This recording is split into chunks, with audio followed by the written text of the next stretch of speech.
माध्यम पण तयार करायला लागेल संस्थांच्या निधी संकलनासाठी, आणि हे करताना लोकांचा सहभाग असावा असं काहीतरी एक तयार करायला लागेल. आणि म्हणून ही कन्सेप्ट सोशल स्टॉक एक्सचेंज आहे. आतापर्यंत आपण बिझनेस स्टॉक एक्सचेंज ऐकले की जिथे ज्या स्टॉक एक्सचेंजवरती प्रायव्हेट लिमिटेड कंपन्या लिस्ट होतात, शेअर्स टाकतात, डिबेंचर्स टाकतात, गव्हर्नमेंट बॉन्ड टाकतात. आपण खूपशा कन्सेप्ट ऐकलेल्या, त्यातनं ही तयार झालेली कन्सेप्ट आहे. पण ही कन्सेप्ट भारतातली पहिली नाही. म्हणजे जगात पहिल्यांदा कन्सेप्ट आणले तो देश ऐकायला तर जरा हैराण व्हाल, तो भारत नाहीये, तो ब्राझील आहे. ब्राझीलमध्ये ही कन्सेप्ट पहिल्यांदा आली. पण जगातला सगळा प्रतिसाद बघता आणि गेल्या काही भारतातले देश आपण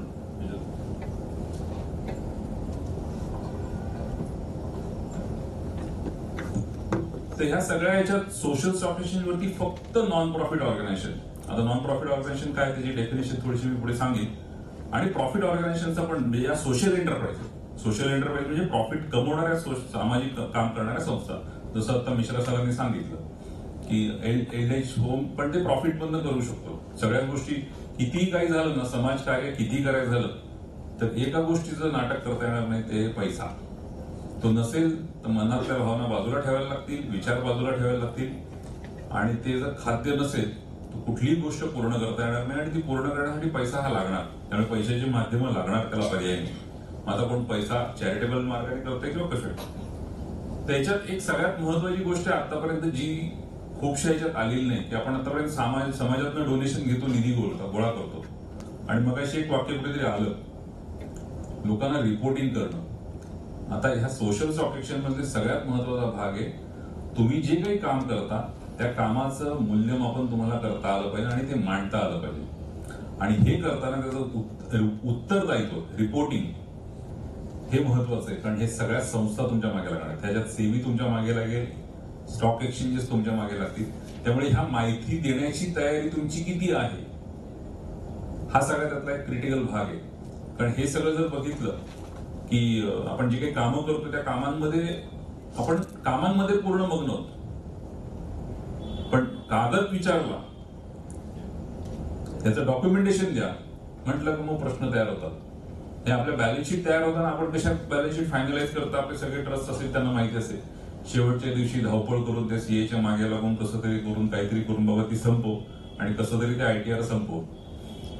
पण तेही इथे चालणार नाहीये. आणि सोशल स्टॉक एक्सचेंजमध्ये तुम्हाला तुमच्यात खूप बदल घडवायला लागतील, आणि ती तयारी असेल तर ह्या गोष्टी सोप्या आहेत. त्यातला पहिला टप्पा मला वाटतं तुम्ही CSR जर पहिला सुरू केला आणि त्याच्यानंतरच्या टप्प्यात जर सोशल स्टॉक एक्सचेंजला यायला लागला तर जास्त होऊ शकेल.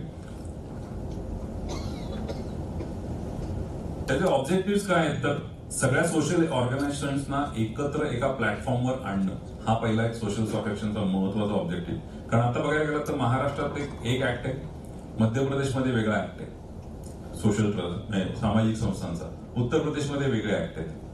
आता आपल्या इथे भारतात 3 ते 4 ऍक्ट सोशल ऑर्गनायझेशनचा किंवा एनजीओजना गव्हर्न करतात. एक इंडियन ट्रस्ट ऍक्ट, एक Maharashtra charity commission, Maharashtra public trust act, companies act, असे 3, आणि सोसायटीज रजिस्ट्रेशन ऍक्ट. त्यामुळे असे 4 ऍक्ट आपल्या इथे रेग्युलेट करतात. आणि प्रत्येक राज्याला लिबर्टी आहे त्यांनी कुठला ऍक्ट चूज करायचा कुठला नाही.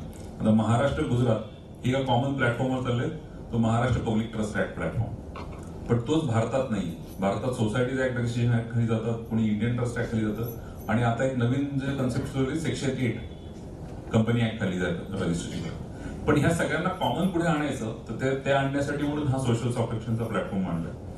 हे करताना त्यांची प्रगती पण व्हावी सामाजिक संस्थांची, हा एक त्यातला उद्देश आहे. आणि तो कसा मांडावा त्यासाठी हे प्लॅटफॉर्म तयार आहे. आणि फायनान्शियल सिस्टीम्स आता जर बघाल तर सगळ्या सामाजिक संस्थांचं गाडी येऊन थांबते, कामं चांगली आहेत, पण फायनान्शियल सिस्टीमच्या बाबतीत खूप एक काय म्हणतात त्याला दुरावस्था आहे. कारण CA म्हणतो मी तुमच्यावरती सामाजिक उपकार म्हणून मी तुमची बॅलन्स शीट सही करतो, आणि सामाजिक संस्था म्हणतात अहो आमचं काहीच नाहीये त्यामुळे आम्हाला तुम्ही तसंच ट्रीट करा. त्यामुळे ते दोन्हीकडनं ते कायम खूप निग्लिजंट पार्ट आहे.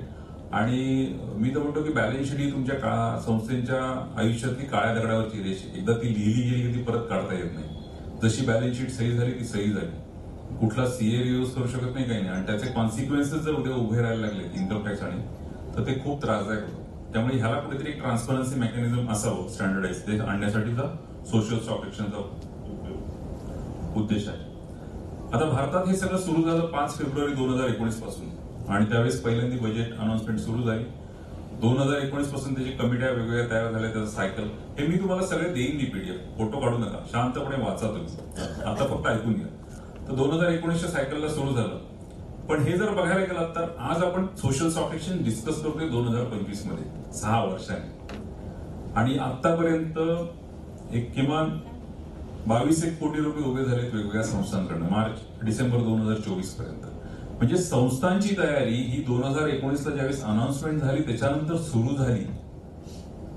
काय तयारी करायची, कुठल्या प्रकारचे कागदपत्र लागतात आणि हे करतात. त्यातला पहिला बॉन्ड आला तो मला वाटतं स्वदेश फाउंडेशन म्हणून एक नाव आहे, रॉनी स्क्रूवाला, त्यांच्या फाउंडेशनने फंड उभे केलेले. पहिलं त्यात एक 0 कुपन 0 प्रिन्सिपल नावाचा एक बॉन्ड आहे. त्यात हे टेक्निकल कन्सेप्ट आहे, तुम्हाला सांगेन. त्यातलं पहिलं लिस्टिंग झालं 13 डिसेंबर 2023 ला आणि तो इश्यू होता 1.8 करोडचा. म्हणजे तसं बघायला तर खूप मोठी रक्कम आहे का तर नाहीये, पण तो पहिला म्हणून तो नोंदणीकृत राहणार. त्याचं नाव आहे HGBS उन्नती फाउंडेशन म्हणून आहे. त्यांनी पहिलं बँगलोरची संस्था आहे. आता ह्यांनी काय तयारी केली असेल पहिलं येण्यासाठी, सगळे कागदपत्र त्या सगळ्या रेग्युलेटरना भेटणं, माहिती समजून घेणं आणि आपल्यात ते बदल घडवणं, हा सगळा त्यातला एक महत्वाचा भाग आहे. आणि 10 NGOजने रजिस्ट्रेशन केलेले आतापर्यंत. हे सगळं सायकल तुमच्या समोर येईल नंतर. मगाशी म्हटलं मी ब्राझीलला याची सुरुवात झाली 2003 ला आणि हा एक सामाजिक प्रकल्प होता. ह्याच्यातनं काय करता येईल असं सामाजिक ज्या तिथले वेगवेगळे ग्रुप्स आहेत त्यांना फंडिंग करण्यासाठी काय करावं, त्या एक्सपेरिमेंटमध्ये तयार झालेली ही सोशल स्टॉक एक्सचेंज कन्सेप्ट आहे. पण ह्याच्यातला एक दुसरा एक अजून एक पार्ट असा आहे की ह्या सगळ्या कन्सेप्ट जर बघाल तर ब्राझीलमध्ये सुरू झाली संकल्पना 2003 ला आणि ब्राझीलमध्येच ती संकल्पना बंद पडली 2018 ला. आता तिथली कारण आहेत का बंद पडली का नाही. हा प्रकार पोर्तुगलमध्ये पण झाला 2009 ते 2015, तोही बंद पडला. त्यामुळे याला खूप असा प्रतिसाद मिळाला नाही. कारण ह्याच्यात ना मी सोशल स्टॉक एक्सचेंजला का जातो तर मी 1 रुपयाची वस्तू 10 रुपयाला विकू शकतो बिझनेसच्या केसमध्ये. पण सोशल स्टॉक एक्सचेंजला मी काय विकणार, 1 रुपयाची वस्तू कितीला विकणार, मी 1 रुपयालाच विकणार. जर तो समाजाचा बेनिफिट असेल तो, पण ज्याला बेनिफिट द्यायचा आहे किंवा ज्याला दान करायचंय तो सोशल स्टॉक एक्सचेंजला जाऊन कशाला दान करत बसेल. तो जाऊन शेजारच्याला मदत करेल, कुठेतरी बाजूची संस्था आहे, बाजूच्या गल्लीतली संस्था आहे, तिला जाऊन मदत करेल. त्यामुळे ह्या सगळ्या एका प्रकारामुळे ह्याचं अस्तित्व जगात खूप चॅलेंजिंग झालंय आणि खूप असं ते चाललं नाहीये. आता हे भारतात किती अडॉप्ट होतंय हा एक प्रश्न आहे. पण कन्सेप्ट म्हणून चांगली आहे, वापरायला हरकत नाहीये. आणि आपल्या इथे एखादी इनोव्हेटिव्ह कन्सेप्ट कशी वापरली जाईल हे आपल्याला माहिती नाही. कारण भीम ऍप सारखं ऍप पहिलं इग्नोरंट होतं. पोस्ट डिमॉनिटायझेशन आणि पोस्ट कोविड ते इतकं रेग्युलर झालं की 5 रुपयाची केळी घेतली तरी तो माणूस पैसे घेतो त्यातून. त्यामुळे आपल्या इथे काय चालेल हे आपल्याला माहिती नाही. पण हा एक्सपेरिमेंट म्हणून कसा चालू शकेल, त्याच्यात अजून काही बदल करायला लागतील काळाच्या ओघात, ते येतील. पण ते चालायला हरकत नाही असं वाटतंय. कारण जर माध्यमं कमी होत गेली तर तुम्हाला कुठेतरी डायरेक्टली सिलेक्शन करायचं असेल. आणि आता कसं आहे की काम करणाऱ्या संस्था अशा कुठल्या एका प्लॅटफॉर्मला नाही आहेत की मला जज करता येते. ते जज करायची जागा मला जर इथे बसून एखादी मला बँगलोरची कंपनी चांगली, बँगलोरचा ट्रस्ट चांगला वाटत असेल किंवा एखाद्या कलकत्त्यातला ट्रस्ट चांगलं काम करत असेल वाटत आहे आणि माझं कॉन्ट्रीब्युशन करायचंय, social stock exchange can be a way. त्यामुळे याचा प्रचार आणि प्रसार कसा होतो, याचं सिम्प्लिफिकेशन कसं होतंय आणि सामाजिक संस्था किती अडॉप्ट करून घेतात ह्याच्यावरती याचा पुढची प्रगती आहे. ते त्याची ब्राझीलची स्टोरी थोडीशी शॉर्ट मध्ये मांडली. आता आपल्याला 3 कंडिशन्स आहेत सोशल स्टॉक एक्सचेंजला रजिस्टर करण्यासाठी. तर तुम्ही गव्हर्नमेंटने एक कंपनी ऍक्ट मध्ये एक रेग्युलेशन आहे, त्या रेग्युलेशन मध्ये जो 18 ऍक्टिव्हिटी दिली आहे, 17 ऍक्टिव्हिटी आहे. या 17 ऍक्टिव्हिटी एक ऍक्टिव्हिटी तुम्ही करत असला पाहिजे सोशल स्टॉक एक्सचेंजला रजिस्टर होण्यासाठी. आणि ह्यात मला जरा थोडासा प्रश्न वाटला की जर वृद्धाश्रमांचं काम बघितलं तर आता या 17 मध्ये कुठेही दिसत नाही. डायरेक्टली दिसत नाही. त्याला इनडायरेक्टली कुठेतरी फिटमेंट करायला लागेल. अदरवाईज तुम्हाला कुठेतरी एकत्र येऊन लॉबिंग करून हा विषय मिनिस्ट्री ऑफ कंपनी अफेअर्स किंवा फायनान्स मिनिस्टर समोर मांडायला लागेल किंवा आम्हाला पण त्यात ऍड करा. Then we can be eligible to raise the fund. कारण मला वाटतं तो पार्ट खूप एकत्र येण्याचाच पार्ट आहे. संघटने शक्ती हा शब्द म्हणतात तो तोच आहे. कारण माझं म्हणणं असं आहे की हा मला एक मगापासून मी शब्द खूप वेळा ऐकतोय त्याला मला एक थोडंसं मग अशी बोलताना सिराजशी पण मी तोच विषय मांडला. वृद्ध वृद्ध वृद्ध वृद्ध शब्द जेवढा प्रोनाऊन्स करू ना, मी नसेल तरी वृद्ध व्हायला लागेल. त्याला काहीतरी एक नवीन शब्द कॉइन करा, कारण तुम्हाला नवीन शब्द काहीतरी कॉइन करा, म्हणजे तो ना एक त्याचं एक लँडिंग वेगळं झालं पाहिजे. तो ऐकल्यावरती मला एक्साइटमेंट वाटली पाहिजे. तो ऐकल्यावरती जर बर्डन होत असेल ना, तर तो शब्द येतानाच मी पाय जड होऊन यायला लागलो तर कामं पण पुढची जड पायाने होणार आहे. तो जड पाय नका तयार करू. त्यामुळे वृद्ध शब्दाला काय पर्याय करता येईल याचा विचार करायचा, कारण तुमच्याकडे एक्सपिरियन्स आहे. तुम्ही त्या फेज मधनं गेलाय, तुम्ही सगळं बघितलंय जग. किती जग बघितलंय, किती नंबर बघितले, तर ते वेगळं आहे. म्हणजे आता मी एक ह्याच्यातलं वेगळं चुकीचं उदाहरण देतोय, पण माहित नाही मला. वाराणसीला मुक्तीधाम किती जणांना माहिती आहे? वाराणसीचा ज्यांना माहिती नाही त्यांनी शोधावं.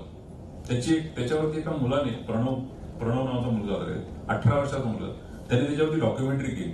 आणि ती डॉक्युमेंटरी ज्या पद्धतीने मुलांनी मांडली ना, तर तो मुक्तीधाम बघताना आता तो बर्डन वाटत नाही.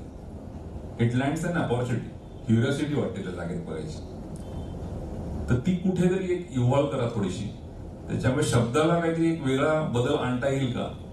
आणि जर एवढे एकत्र असाल तर नक्की नवीन शब्द कॉइन करू शकाल. संतांनी काम केलंय, त्याच्यात कुठेतरी एखादा शब्द पेरून ठेवला पण असेल, ज्ञानेश्वरी गाथा कुठेतरी सापडेल काहीतरी, तर तो उचलावा आणि चांगल्या पद्धतीने चालावा. तर आता हा शब्द जो मिसिंग आहे आता, ओल्ड एज होम किंवा काही म्हणून आपण, तो पूर्णपणे तुम्ही जर एक लॉबिंग केलं रेग्युलरली, तर हा विषय फायनान्स मिनिस्टरच्या याच्यात ऍड होऊ शकेल. कंपनी ऍक्ट मध्ये ऍडिशन होईल. तर ती झाली तर तुम्हाला प्लस पॉईंट होईल. ती नाही तोपर्यंत तुम्हाला एंट्री करताना खूपसं जगलरी करायला लागेल. जरी कॅपॅसिटी असेल, टेक्निकली फिट असाल, पण हे जर नसेल तर नाही होणार. दुसरे अंडर प्रिव्हिलेज. आता ह्याच्यातला हा शब्द मला कसा फिट करायचा इथे किती जण अंडर प्रिव्हिलेज आहेत? ओल्ड एज होम मधले सगळे पेड आहेत. तर अंडर प्रिव्हिलेज आहेत का? हा एक दुसरा प्रश्न आहे. काही त्याला म्हणतात lower performance on government index, तर तसं ते बसत नाहीये कुठेतरी. त्यामुळे जे फ्री आहेत आता, की ज्यांना म्हणतात ना मंथली रेंटल किंवा बेसिसवरती नाही, त्यांना थोडीशी एलिजिबिलिटी होऊ शकेल. अदरवाईज दुसऱ्या कुठल्याही ट्रस्टना, म्हणजे जे आता पेड बेसिसवर घेतात, त्यांना थोडंसं चॅलेंज होऊ शकेल जर सोशल स्टॉक एक्सचेंजला जायचं असेल तर. तिसरं 67% ऍक्टिव्हिटी. हा एक खूप क्रिटिकल पॉइंट आहे. तुमच्या सगळ्या activity revenue point of view, expenditure point of view आणि इम्पॅक्ट पॉइंट ऑफ व्ह्यू 67% त्या टार्गेट ग्रुपसाठी झाल्या पाहिजेत.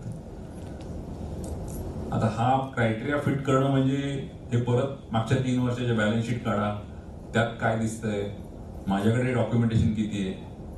म्हणजे जसं मग अशी कोणीतरी एक सांगत होतं, मला वाटतं देशपांडे सर सांगत होते, ऍक्टिव्हिटी फोटो टाका, सोशल मीडिया टाका. आता मी जवळजवळ 150 संस्थांबरोबर काम करतो. आम्ही त्यांना विचारतो वर्षाचा अहवाल दाखवा आम्हाला. खर्च 10-15 लाख रुपयाचा असतो, एका पानात अहवाल येतो.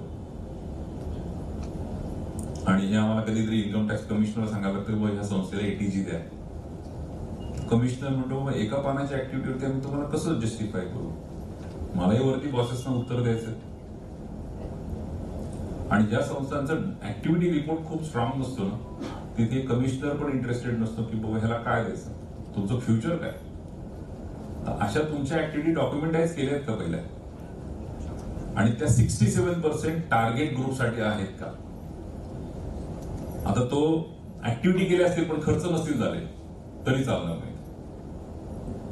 त्यामुळे ह्या सगळ्या याच्यात 2/3 म्हणजे 2/3 तुमचा खर्च हा वृद्धांसाठी आणि त्या अँगलने झाला पाहिजे. आता ह्याच्यात परत अंडर प्रिव्हिलेज हा पार्ट आहे, हा सुटणार नाहीये.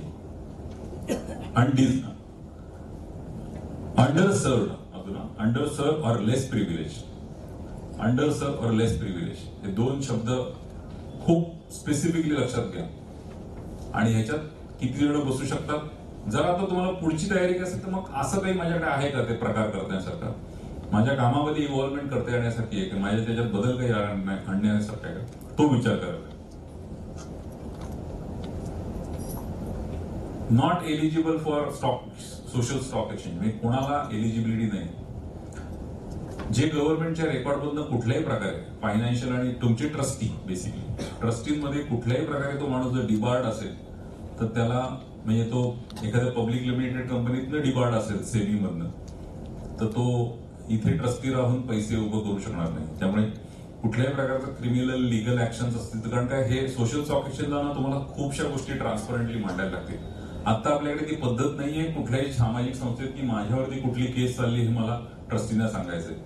मी समाजातला एक व्यक्ती आहे म्हणून तुम्ही मला घेतलंय आणि मी अध्यक्ष किंवा कुठल्याही वेगवेगळ्या पदांवरती आहे पण मी माझ्या पर्सनल माझ्यावरती काय चाललं ते मांडायची गरज नाही. पण इथे ती गरज राहणार आहे. हे आता तुम्हाला लक्षात येणार नाही. मे बी तुम्ही अर्ज कराल सगळ्यांच्या बघून आणि नंतर कळाल की अरे ह्या माणसावरती केस चालली किंवा कुठल्याही प्रकारचे लिगल लिटिगेशन आहे. त्यामुळे ह्याची इनहाऊस चेकिंग तुम्ही आधीच तयार करून घेतली पाहिजे. बाबा आपल्यात कोणावरती फायनान्शियल कुठले ऍलिगेशन्स नाहीत ना आणि त्याच्यावरती डिबारिंगची नोटीस नाही ना बेसिकली. इव्हन आता फ्रॉड म्हणजे आता बँकेतनं लोन घेतलंय आणि फ्रॉडलंड झालंय. आता हे कोणी सांगणार नाही की मी फ्रॉडलंड झालोय आणि बँकेत लोन घेतले पण हे तुम्हाला आता शोधायला लागेल.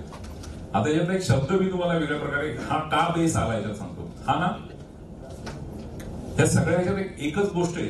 दे say it is a trust social stock exchange. त्यामुळे मी ज्यावेळेस म्हणतो ना सोशल अँगलने त्यावेळेस how should I believe or keep a trust on you. Do you have that credit worthiness आणि ते क्रेडिट वर्दीनेस प्रूव्ह करण्याचे हे सगळे पॅरामीटर्स आहेत. इफ कारण लोक तुमच्यावरती पैसे टाकणार आहेत आणि ज्यावेळेस मी तो कोण टाकणार आहे माहित नाही. तो त्याच्या घामाचा पैसा 1 रुपया टाकणार आहे आणि तो म्हणतोय की मी ना तुम्हाला शिक्षणासाठी 10,000 रुपये देतोय. पण ते 10,000 रुपये देताना तुमच्यातलं जर एक कोणतरी काळ्या डाकावाला असेल तर तो माणूस म्हणतो अरे मी चूक करतोय का आणि सरकारने बघितलं नाही का. त्यामुळे हे पॅरामीटर राहणार आहेत. हे डोनेशन मागताना कोणी विचारत नाही पण हे जर ह्या प्लॅटफॉर्मला येत असेल तर इथे हे विचारलं जाणार आहे.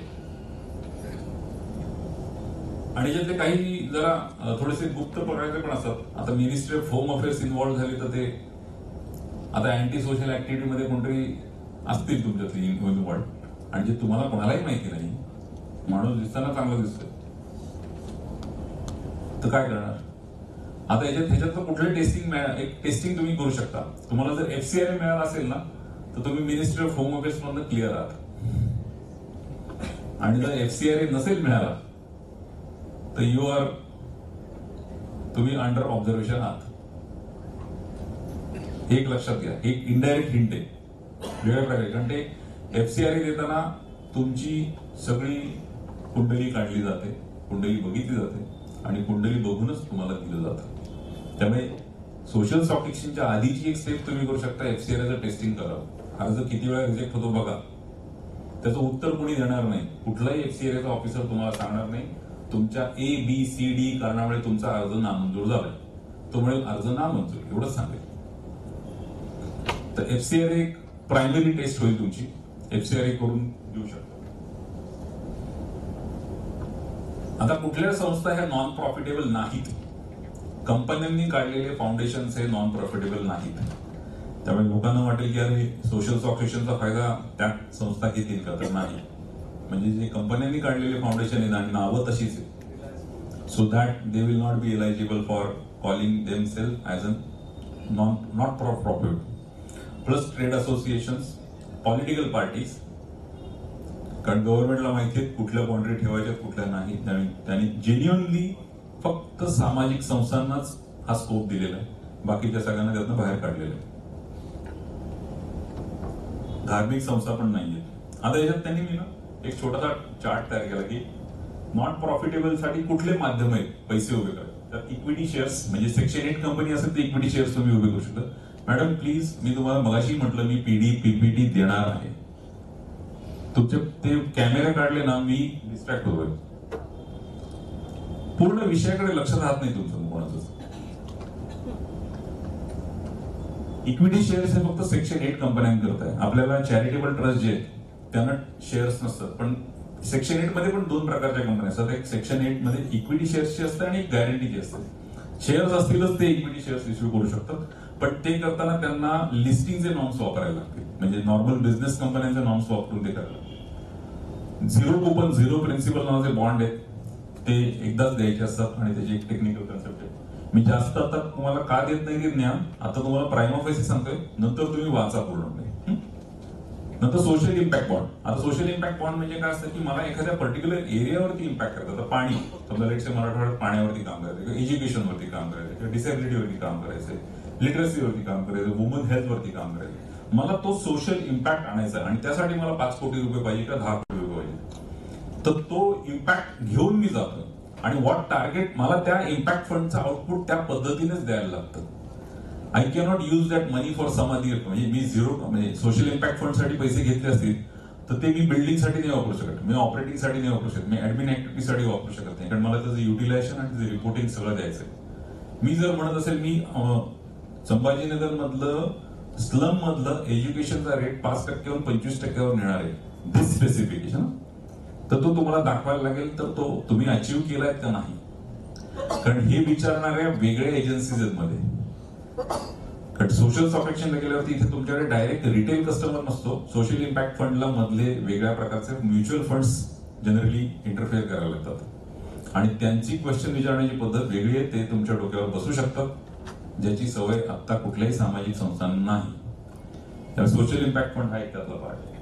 दुसरा डेव्हलपमेंट इम्पॅक्ट बॉन्ड आहे. म्हणजे त्याला काही फक्त तो नरिशिंग करण्यासाठी, म्हणजे तिथे इम्पॅक्ट स्पेसिफिक नाही, पण तो लॉंग टर्म अँगलने पॉईंट ऑफ व्ह्यू. आणि डोनेशन, म्युच्युअल फंड मधून येणारे डोनेशन्स. जिथे आयसीडीआर हा शब्द दिलाय तिथे टेक्निकल कंप्लायन्स हा कंपनी ऍक्टचा येतो. आणि एआयएफ पण त्यातलंच आहे. एआयएफ म्हणजे सेबी येणार, ऑल्टरनेटिव्ह इन्व्हेस्टमेंट फंड. हे बीएससी आणि एनएससीचे आताचे लोगो आहेत सोशल स्टॉक एक्सचेंजचे. आता झिरो कुपन झिरो प्रिन्सिपल ह्याची एक मिनिमम साईज आहे फंडची, की जेवढा फंड तुम्ही उभा केला पाहिजे त्याच्या खाली तुम्ही फंड उभा करू शकत नाही. त्यामुळे माझा पहिला प्रश्न येईल की 1 करोडचा प्रोजेक्ट असलेल्या किती संस्था आहेत. गुड. आता बाकीच्या नंतर टर्म्स अँड कंडिशन आपण डिटेल मध्ये नंतर बोलू, पण पहिली गोष्ट 1 कोटीचा प्रोजेक्ट असणं, पहिली तयारी. दुसरं तर मिनिमम ऍप्लिकेशन म्हणजे संपलं नाही. अरे बापरे, हे आता झिरो कुपनवर आहे. ठीक आहे, ही स्लाइड आपण स्किप करू. आता त्याच्यात काय केलं, त्याच्यात चेंजेस केले. 1 करोडून ती अमाऊंट 50 लाखावर आणली आहे आणि मिनिमम ऍप्लिकेशन साईज 2 लाखावरून त्यांनी 10,000 आणली आहे. त्यामुळे पार्टिसिपेशन रेट वाढू शकेल असं त्यांचं इंटरेस्ट आहे. ह्याच्यात जर तुमचं मिनिमम ऍप्लिकेशन आलं नाही तर तुम्हाला पब्लिक इश्यू विथड्रॉ करायला लागतो. जर तुम्ही 1 करोड मागायला गेलात आणि ते 75 लाखच आले किंवा 60 लाख आले तर तुम्हाला ते 60 लाख परत द्यायचे. So you cannot retain. त्यामुळे संस्थेची क्रेडिबिलिटी तिथे चांगलीच टेस्ट होणार आहे. क्वेश्चन नंतर हा क्वेश्चन मार्क म्हणून तर तिथे रेड डॉट टाकलाय खास, की तोच प्रश्न आहे मेजर. आणि तो जर झाला नाही तर संस्थेची क्रेडिबिलिटी झाली नाही तर परत पुढच्या वेळेस लोक म्हणणार यांना मागच्या वेळेस 1 करोड नाही उभे करतात, आता काय करणार परत हे.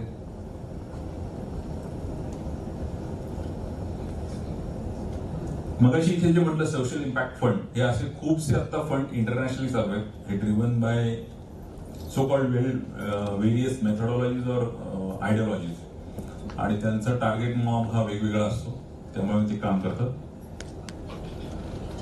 लिस्टिंग क्रायटेरिया 3 वर्ष संस्था चालली पाहिजे. 12 ATG हे तुमच्याकडे पाहिजे.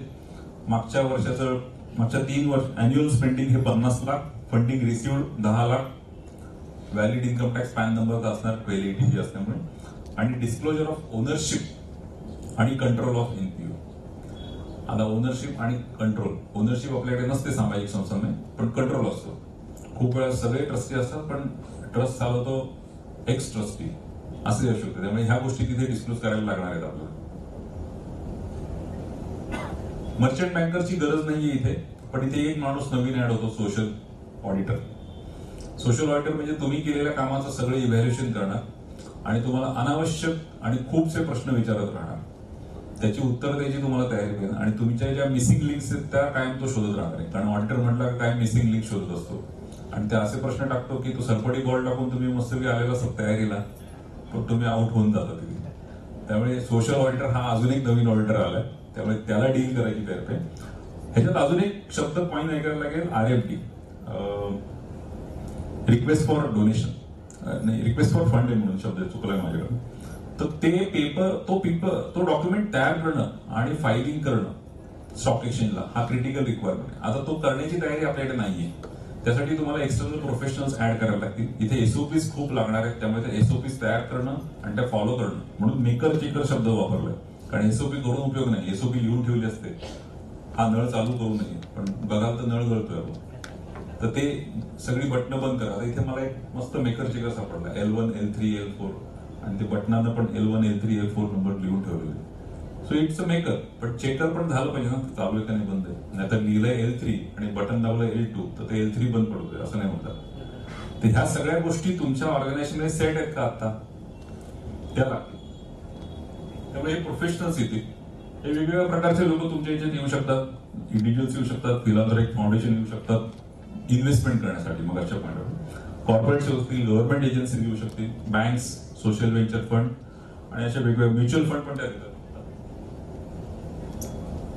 आता ही एक फ्लो लाईन दिली आहे तुम्हाला. जस्ट पहिलं आहे, consider before you registering to SSC, social ऑप्शनला रजिस्टर म्हणजे विचार करा प्रॉपर सगळा इनॉस.